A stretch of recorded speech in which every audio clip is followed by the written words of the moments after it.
Merong kasabihan na all men are equal, but not all men are the same. Tama rin naman, pantay-pantay tayong lahat sa mata ng batas at ng Diyos, pero hindi naman tayo magkakapareho dahil merong babae at lalaki. But the equality is the same for both women and men. So doon sa isang kaso na sinulat ni Justice Marvic Leonen, ang Philippine Airlines versus Flight Attendants and Stewards Association of the Philippines, sinabi ng ating Korte Suprema na unconstitutional ang compulsory retirement age doon sa collective bargaining agreement na ang age ng women ay mas maaga kesa ang retirement age ng men. So dito nagkaroon ng CBA ang empleyado at employer. At doon sa CBA sinabi na ang flight attendants na babae ay dapat mag-retire at 55 years old.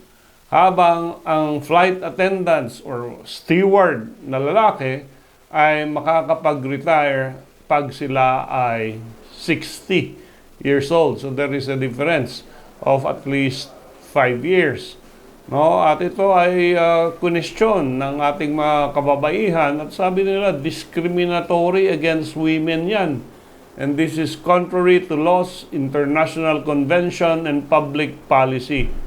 At sinabi nila kasi ng PAL, pag 55 na ang babae, they do not have the necessary strength to open the emergency doors, the agility to attend to passengers, or cramped working conditions, and the stamina.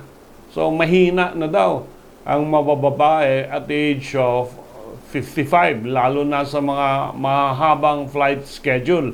Hindi tulad ng mga lalaki.